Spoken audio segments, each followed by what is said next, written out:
What's up, cool people? I'm Matt Conroy, and I'm coming at you with something a little bit different again. So, one of the games I've been playing fairly recently is this one called Split Second. It's a racing game that is actually... Okay, apparently I have not done quick play. Anyway, so it's a racing game, but it's not quite your typical racing game. You've got all sorts of different play styles that... A lot of them come down to, like, being able to alter the track or, like, trigger traps, basically, for your opponents. Some of the game modes are a little bit different, as you can see here. The typical race is just, like, it's a race, like any other racing game, but you can trigger the traps and cause your opponents to wreck, doing stuff like that. The detonator is basically where you run through a specific course and all the traps trigger a little bit ahead of you to where you kind of have to either know where they are or be able to avoid them. And the goal there is pretty much just to get the best time, I think. Survival is where you have these, like, big old tractor trailer truck things coming at you, or not coming at you, they're going alongside you and dropping these, like, explosive barrels, and you don't want to get hit by too many of those, otherwise you're gonna explode and crash, and you build up points by passing these trucks, though, and, you know, the more you pass within a single car, you know, without wrecking, the more points you rack up, and the idea is to get the most points with that. Airstrike is kind of like, you've got a helicopter shooting missiles at you, but, like, if you dodge the missiles or drift or do different things, you can build up this meter that'll allow you to, like, deflect the missiles back at the helicopter. Or maybe that's the Air Revenge. Yeah, I think the Air Strike is where you just dodge them. Air Revenge is where you send them back.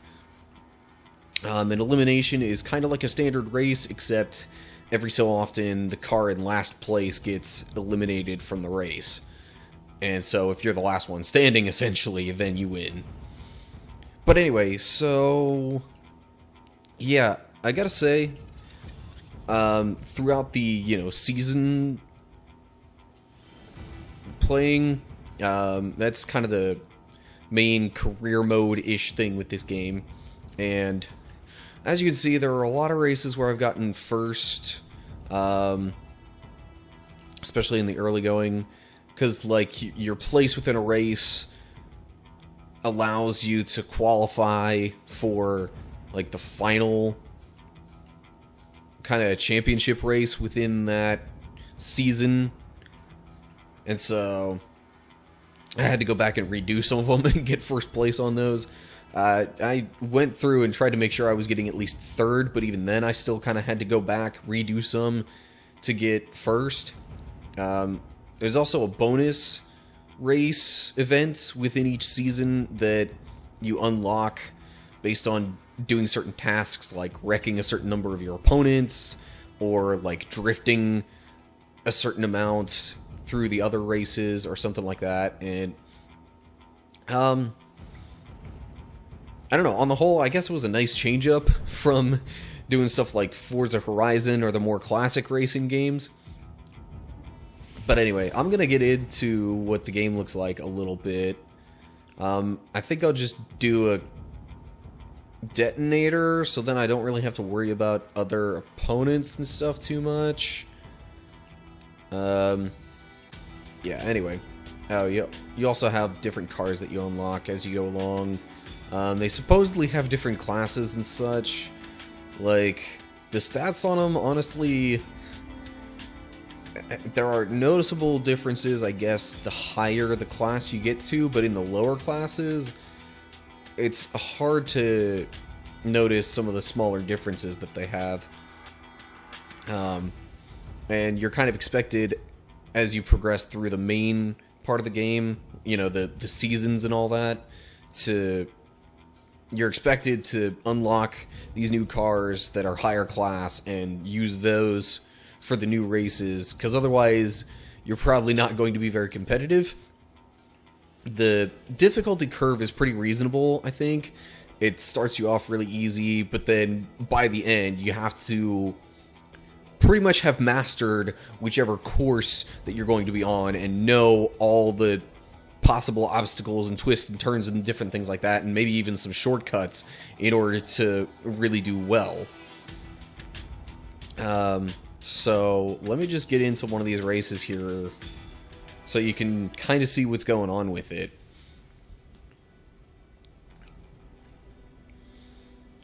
But yeah, it could be said maybe the difficulty gets a little too steep towards the end. There were many races and events that I had to just redo over and over again towards the end because the expectation of, like, for something like this, the time they expected of you was really quick, or, you know, for the typical races and that kind of stuff, they expected you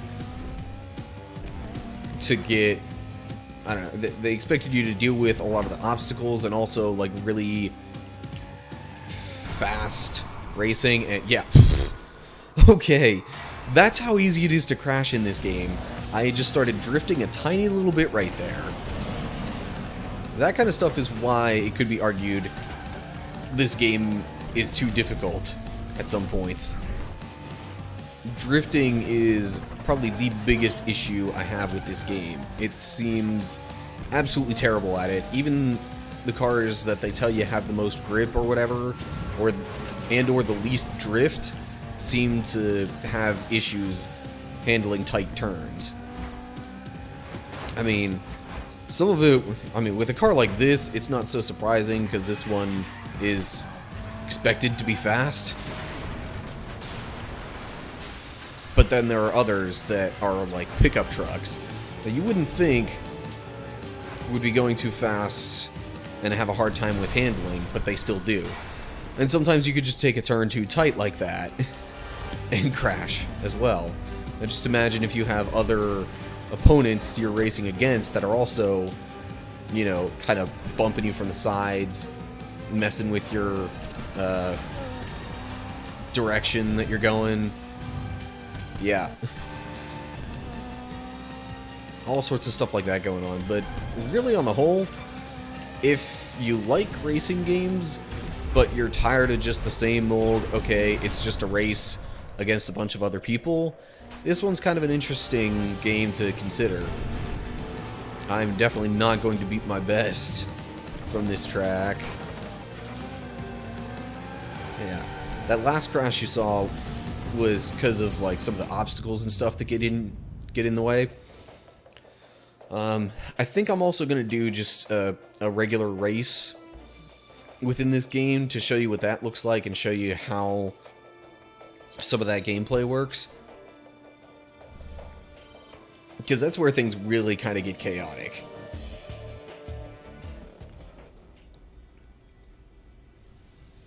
Because not only can you trigger traps and that kind of stuff, but if you let your meter build up enough, you can actually sometimes, like, alter the course.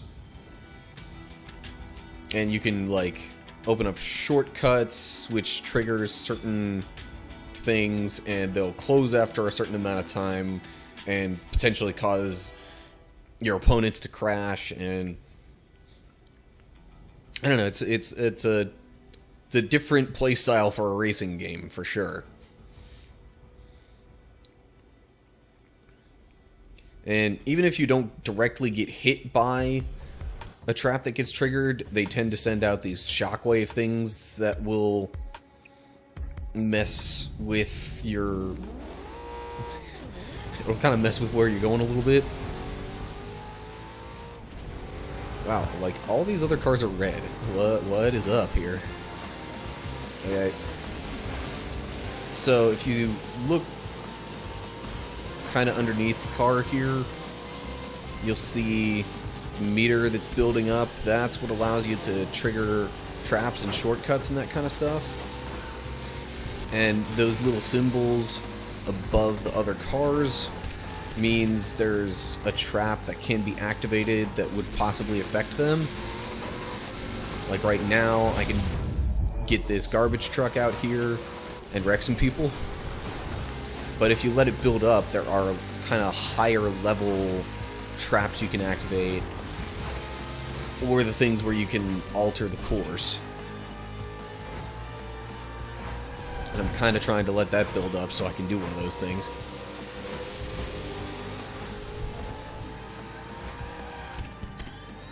Whoa. And I don't think crashing, like, undoes your meter. So that's one of the nice things about it. You don't have to, like, completely start everything over when you crash. But it does kill a lot of momentum within this game. There are multiple times, especially within the seasons, that I was in first or second place, crashed, and then suddenly I was in last.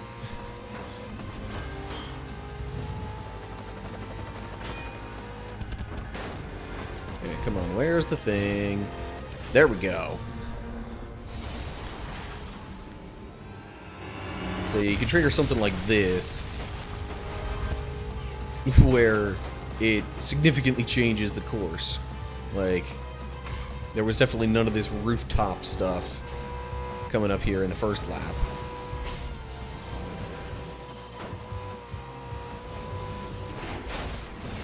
Whoa. And that also opens new traps and stuff quite frequently. Nope, nope, nope.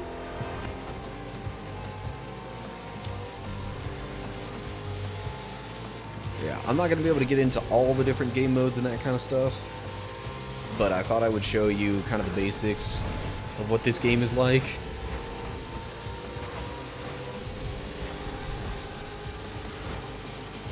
And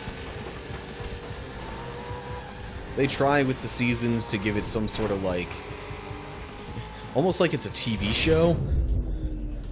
Like some super dangerous new racing sport event that is supposed to get you really excited, and that there's some audience that's going to be watching. But if this was realistic, with actual people driving, you would not suddenly just be able to, like, respawn your car after you crash. So yeah, if you're a stickler for realism in your video games, forget about it. This is not like that.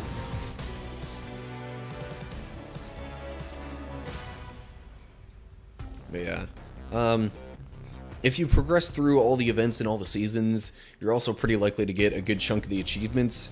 There is some online play. I generally don't do online play for a lot of these games, especially the ones that have come out with Xbox Live Gold, just because they're often games that are, you know, a little bit older or less popular, and you're not going to have a whole lot of people playing online right then. So anyway, those are kind of the basics of how this game works.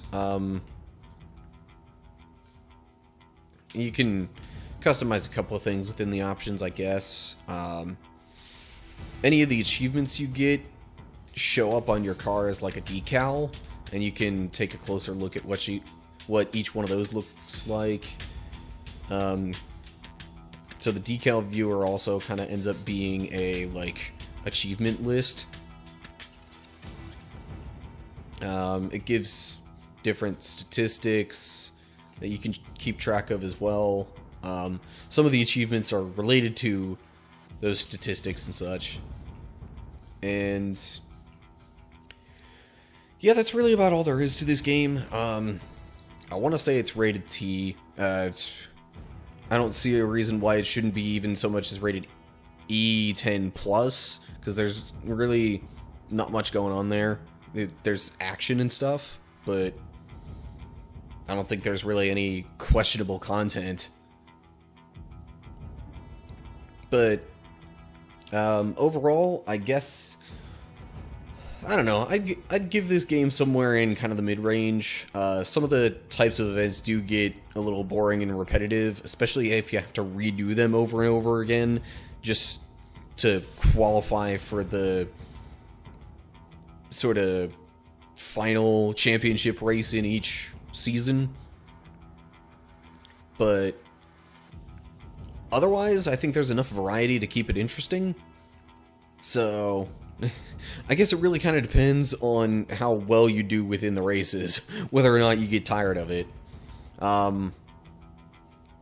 If I was going to put this on a 1 to 10 scale, I don't know. I don't want to praise it too much just for being different. But at the same time, there are a fair number of things that I like about this game, so I'd maybe be inclined to give it right around an 8 or something. Could do with a little more variety in the cars, I think, as well. In the, you know, the types of vehicles you could drive, because most of them look like either a pickup truck, some sort of Corvette-looking thing, or like some sort of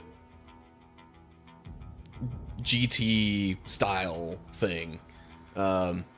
Actually, you know what? Let me just go into another quick play race so we can look at the types of cars and stuff here. Yeah. So, I mean, you're gonna expect to see a lot of the sports cars. The pickup trucks, honestly, for a racing game, would normally not make any sense, but I guess because of the traps and that aspect of it, the trucks tend to be a little tougher, so that's why you might want to go with those on occasion. And they are especially useful for some of like the survival events and different things like that. And, you know, like I said, you got these ones that look very much like a Corvette or something. And then this one is kind of more like the stock car, almost like you'd see in a NASCAR race. Most of them have kind of similar-ish looks to them, just with some slight variations, so you can see a little bit of a difference, I guess. But yeah, I imagine cycling through these, you're starting to see some of the similarities. I guess you do have some that look more like a Mustang than a Corvette or something like that. But anyway, yeah, could do with a little more variety in the overall appearance of the cars. You can change the color if you want, so I guess that's a nice little touch to have. But still, it doesn't really do much to change the fact that there's way too much similarity between some of these car types. Anyway, like I said, I'd maybe give this game like an 8, so 7.5 to an 8 out of 10 if I were to put it on a scale. There's a lot of variety, which I like, but some of the stuff, if you don't do really well, can get frustrating and overly repetitive just to try and get through the game. So that's the reason why it kind of gets knocked down a couple of pegs. So anyway, I guess that's going to do it. So this has kind of been a review-ish thing. My personal thoughts on the game Split Second and what it has to offer. So, I don't know. Let me know what your thoughts are. Leave some comments down below. If you think you want to pick this game up, or if you have other similar games you know of that are better or that you would suggest. Anything like that, leave it down below. Also, as usual, you know, like, share, subscribe, click the bell, do all that stuff so you can see more of my videos and interact and all that. Feel free to follow me, Facebook, Twitter, and Instagram. That's all down in the description below the video. That's all I've got for now. So I hope you're all doing well, and hopefully I'll see you for the next video, whatever it is that I happen to whip up. But until then, stay cool, people.